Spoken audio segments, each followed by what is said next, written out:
మాత్రమును ఆకలి కొనడు, నా యందు విశ్వాసముంచు వాడు ఎప్పుడునూ దప్పికొనడు అన్నాడు. దీని గురించిన వివరం ఈ లేఖనంలో ఈ వచనం యొక్క భావం మనం తెలుసుకున్నట్లయితే, ఎందుకు యేసు ఈ మాట అంటున్నాడు, నా యొద్దకు రండి అంటున్నాడు, ఆయన యందు విశ్వాసం ఉంచాలంటున్నాడు. ఈరోజు మనిషికి ఉన్న ఆకలి దాహము ఏమిటి అనే విషయం చూసినట్లయితే, పాపం ఆజ్ఞను హేతువు చేసుకొని సకల విధమైన దురాశలు పుడుతున్నాయి మనిషి శరీరంలో. రోమపత్రిక 7వ అధ్యాయంలో ఉంది.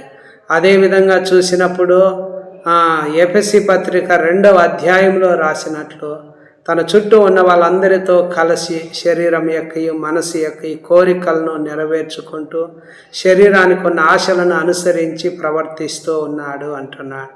ఏమిటి పుట్టే తనలో దురాశలు ఎలాగ పుడుతున్నాయి, ఎలాగ తన కోరికలు నెరవేర్చుకుంటున్నాడు అనే విషయం చూస్తే, పోకిరి చేష్టలు, దురాశలు, మద్యపానము, అల్లరితో కూడిన ఆటపాటలు, తాగుబోతుల విందులు మొదలైన వాటిలో నడుచుకుంటూ తమ ఇష్టాలు నెరవేర్చుకుంటున్నాడు. అనగా తన శరీరానికి మనసుకున్న కోరికలను తీర్చుకుంటున్నాడు, తన శరీరానికి ఉన్న ఆశలను అనుసరించి ప్రవర్తిస్తూ ఉన్నాడు.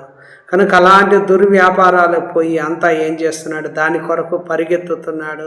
తమ ఇష్టాలు నెరవేర్చుకునే దానికి పరిగెత్తుతూ ఈరోజు మనిషి యొక్క జీవితంలో ఏమవుతున్నారు అన్న విషయం మనం చూసినట్లయితే, లోకాసు వార్తలో భక్తుడైన యేసు ఒక ఉపమానము తన యొద్దకు వచ్చినటువంటి ప్రజలతో చెప్తున్నాడు. అదేమిటంటే, కొన్ని దినాలైన తర్వాత ఆ చిన్న కుమారుడు ఆస్తిని కూర్చుకొని దూరదేశాన్ని ప్రయాణమై ఆస్తంతా దుర్వ్యాపారాలు పాడు చేసినాడు. ఖర్చు అయిపోయింది, తన జీవితంలో కరువు వచ్చేసింది, ఇబ్బందులు వచ్చేసినాయి. వేరే దేశస్తుల్లో ఒకరిని చెంత చేరినాడు. అతడు పందులను మేపేదానికి ఆ వ్యక్తిని పొలంలోనికి పంపినాడు.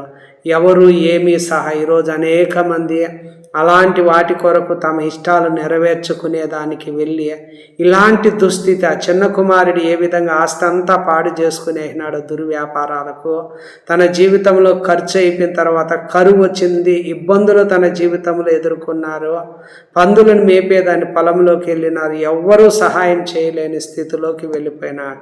కావున దేవుని వాక్యం అంటుంది, అప్పుడు ఆ చిన్న కుమారుడు బుద్ధి తెచ్చుకొని, నా తండ్రి దగ్గర ఎంతోమంది కూలివాండ్రకు అన్నం సమృద్ధిగా ఉంది, నేనైతే ఇక్కడ ఆకలికి చచ్చిపోతున్నాను, నేను లేచి నా తండ్రి యొద్దకు వెళ్ళి, తండ్రి, పరలోకానికి విరోధంగా నీ ఎదుట నేను పాపం చేశాను, ఇక మీద నీ కుమారుడు అనిపించుకునేదాని యోగ్యుడను కానని తండ్రితో సమాధాన పడినప్పుడు తండ్రి అతన్ని కనికరించాడు.